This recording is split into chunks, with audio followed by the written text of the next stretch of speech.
in the evening, but not much tidal range either. So the boating and fishing weather doesn't look good for a couple of days. Okay. Patience. Also in the news, it's carnival time in the Crescent City, and at some point, everybody gets to live out their fantasy for a day. Some of them even live their fantasies through their animals. Tonight, Margaret Orr introduces you to His Royal Highness, the King of Barkus. Here he is, Atticus, 6th King of Barkus. The 11-month-old is sniffing out the parade route. He's a Neapolitan Mastiff who stands 30 inches tall and weighs 165 pounds. Just to give you an idea of how big Atticus is, this is his bone. This is his paw. It's about as big as my hand.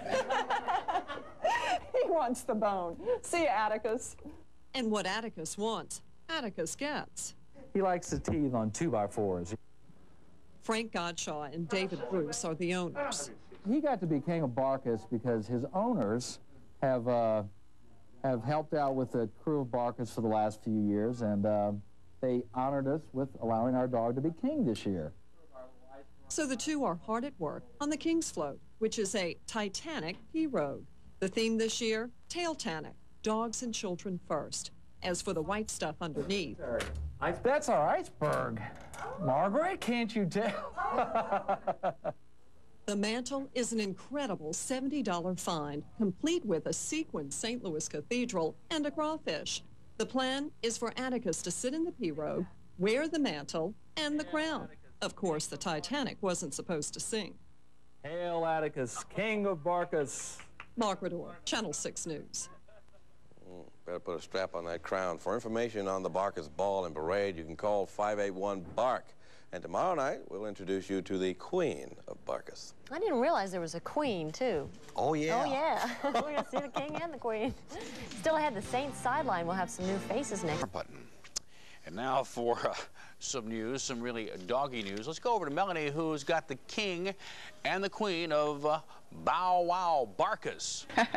It's a crew that all came about because of our own Margaret Orr's fan club, and now it's something Mardi Gras couldn't do without. We have King Atticus here, who is huge, and Queen Vera, who's over there, who's quaint and petite. Thank you guys for being here. We've got Frank Godshaw, who's the owner of the Godzilla dog over here, and Michael Barnett, who has Queen Vera. First of all, let me just say, this dog is 170 pounds, 11 months old.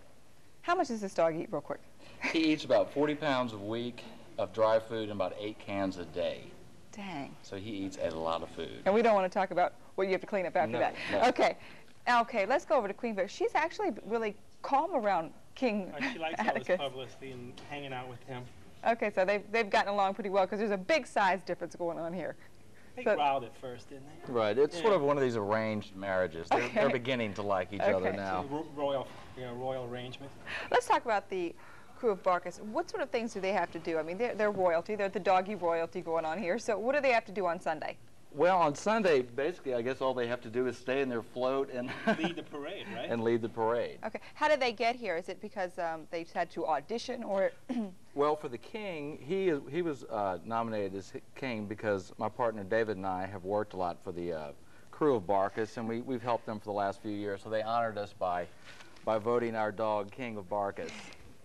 And Vera is a different story. Yeah, Vera is a real, I mean, she's like rags to riches story, right? That's right. Yeah, she came from the streets, from the SPCA, and she had a broken hip and red mange and eye infections, and she's really come a long way, and she's been like the most lovable dog you ever seen. My wife calls her the circus dog as she gets healthier because she just runs around and does all kind of little tricks and jumps and everything. You know what's amazing is that most dogs would be, you know, trying to get the hat off, the robes off. They're really quite calm up here. So why should people come out on Sunday? It's really a fun activity. Well, I think it's one of the few family things that's left in the quarter for Mardi Gras, and I think it's just a lot of fun. It's a nice afternoon. And every dog lover should be there. Okay. Absolutely. So everybody should bring their dog out on Sunday, and give us the times and when. Should they dress their dogs up too? I mean, absolutely, absolutely. Okay. Costumes are encouraged. The lineup starts around noon, and the parade should roll right around 2 o'clock. Okay. So, and the parade's only about 8 blocks long, so so as to not wear out the dogs. Right, right. And even if you don't have a dog, you really should just come on down and see these Absolutely. cute little dogs. Bring They're all kids. dressed up. and or just to come see the King and Queen here. Absolutely. Okay, King Atticus, Queen Vera, Michael, Frank, thanks for coming in and talking to us today. Thank you very much for having us. We want to keep this one around, I think, because we may just leave him here. He's like, everyone's looking at this thing. You don't really understand how large this dog is until you're sitting right beside him. You got to have respect for a dog like this. Heath? Make sure you leave the milk bone underwear at the house. Still ahead for the second half of the Midday Show, we're going to chat with Siskel and Ebert about the Academy Award nominees unveiled just a couple of hours ago.